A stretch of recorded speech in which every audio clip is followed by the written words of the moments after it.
Quelle est la vérité derrière le Genius Act, la loi qu'a fait voter Trump la semaine dernière par rapport à la régulation des stablecoins aux US? Tu vas voir qu'il y a des éléments qui sont connus de tout le monde et d'autres qui sont un peu moins connus, mais qui vont t'aiguiller un petit peu sur ce que ça va changer pour nous, et je te préviens, ça va être explosif pour la suite. Moi, c'est Atreides, conseiller en investissement financier certifié en France et analyste financier. Je fais des vidéos pour montrer un petit peu à tout le monde ce qui se passe réellement derrière la scène sur le marché crypto.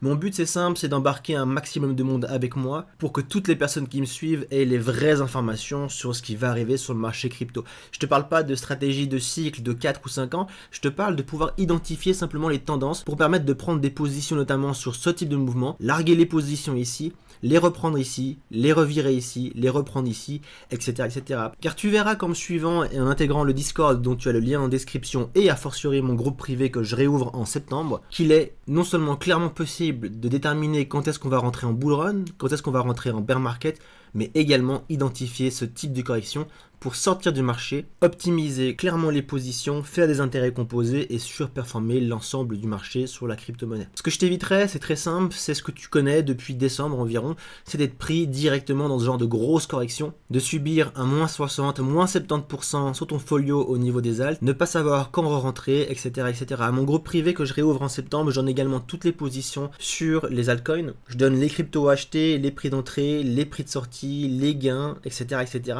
Et si tu as lu un petit peu les rapports des différents gendarmes financiers, notamment l'AMF en France, on sait qu'actuellement il y a environ 9 personnes sur 10 qui perdent de l'argent, non seulement sur le marché traditionnel, mais également sur le marché crypto. Mon groupe privé est actuellement composé de 500 personnes environ, et dis-toi bien que sur les 500 personnes, il n'y en a aucune en négatif par rapport aux positions que j'ai données. On est 500 sur 500 en positif, et tout ça s'explique non seulement par les infos que je donne ici, mais également par les infos que je leur donne, parce que sur YouTube, je mets environ 20 à 30% des infos qu'il faut regarder réellement. Donc si tu considères que tout ça, c'est très positif pour toi, que ça t'aide et que tu comprends un petit peu mieux à travers les vidéos, abonne-toi, suis-les toutes, viens nous rejoindre sur le Discord et surtout rejoins le groupe privé quand il va réouvrir en septembre. On commence directement avec le Genius Act. Je te mets ce site en lien de la vidéo, tu pourras aller le voir et le lire si tu lis l'anglais ou le traduire même avec ChatGPT ou peu importe. C'est très intéressant et ça te résume grosso modo ce que veut dire le Genius Act pour nous. La grosse plus-value du Genius Act, c'est justement la stabilité financière que va donner cette loi au marché crypto. En gros, jusqu'à l'heure actuelle, les stablecoins n'avaient aucune obligation d'être backupés, comme on l'appelle, par un actif sécurisé. C'est-à-dire que Tether, USDC notamment, ont mis en avant qu'ils avaient des collatérales, c'est-à-dire que pour chaque dollar numérique imprimé, ils étaient backés d'un autre actif, ce qui faisait que si jamais il y avait une panique sur les marchés, qu'il y avait des ventes de partout, des demandes de retrait, etc., qu'ils pouvaient vendre des actifs qu'ils détenaient en collatéral pour pouvoir lever du cash tout de suite, être hyper liquide et éviter ce qu'on appelle un DPEG. Un DPEG, c'est quoi? C'est qu'un USDT doit équivaloir à 1 dollar et un USDC également. Un DPEG, c'est quand on a justement plus de réserves et que un USDT ne vaut plus 1 dollar mais va valoir par exemple 50 centimes. On a un DPEG divisé par 2, c'est déjà arrivé dans l'histoire des crypto-monnaies. Et le but, c'est d'éviter ça parce que sinon, il n'y a plus aucune confiance sur ce marché-là. Tes stablecoins ne valent plus rien et quand tu vends tes crypto-monnaies, eh ben forcément, tu vas subir ce DPEG des stablecoins. Et donc, tout ceci engendre encore de la méfiance par rapport au marché crypto. Tu as beaucoup d'institutions qui rentrent dans le marché parce que le marché n'est pas régulé et il est aisément manipulable. Je te l'explique quasiment à chaque vidéo. Mais il y en a beaucoup qui ne rentrent pas encore parce que justement, il y a cette peur. Est-ce que un jour l'USDT peut être dépegué, comme on le dit, et si c'est le cas, il ne vaut mieux pas investir des milliards et des milliards sur ce marché.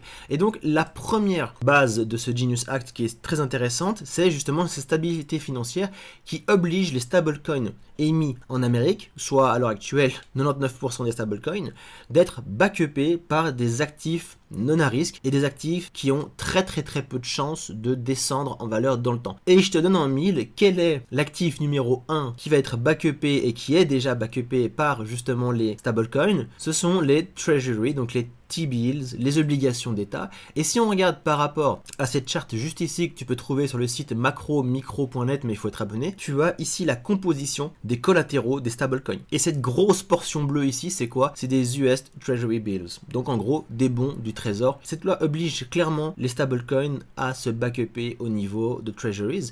Et ça, c'est génial dans un contexte où, vous le savez, la dette américaine explose et il y a très peu de demandes des obligations d'État américaines. Et donc, Trump a eu cette première intelligence de se dire ok, je vais faire d'une pierre deux coups. Non seulement je ne peux pas lutter contre l'adoption des crypto-monnaies dans le monde, je vais en faire un business majoritaire parce que vous le savez très bien que Trump investit énormément sur le marché crypto, notamment à travers son fonds d'investissement, ou plutôt le fonds d'investissement de la famille Trump. Je vais pas lutter contre l'expansion, mais je vais en tirer parti de deux manières. Un, il en tire parti personnellement parce qu'il investit énormément sur les cryptos. Son portefeuille est aisément accessible sur différents sites qui tracent les adresses blockchain. On pourra le voir dans une prochaine vidéo d'ailleurs. Mais il va également prendre parti de la montée en puissance des cryptos, de l'adoption du marché crypto, du volume de transactions des stablecoins qui est énorme et qui dépasse actuellement les volumes de transactions de Visa et Mastercard, on va le voir dans quelques instants, et de l'augmentation énorme du market cap des stablecoins. Parce que si on regarde le market cap des stablecoins, tu as ici USDT, ça ne fait que monter, c'est assez énormissime ce qui se passe. On peut regarder ici, depuis avril 2025, on est passé de 144 milliards à 161 milliards. En réalité, on est monté beaucoup plus que ça, parce qu'il y a des achats en direct de crypto qui se font. Je te montre ça dans quelques instants. Ça va être assez poussé, mais accroche-toi parce que ça en vaut vraiment le détour. Et au niveau du USDC prend également la tendance. Il monte drastiquement. Il connaît une euphorie depuis à peu près 2024. Donc ça va monter de plus en plus. Il y a d'autres stablecoins, bien entendu, mais je prends les deux majoritaires. Je prends pas les autres qui, à l'heure actuelle, sont très minoritaires.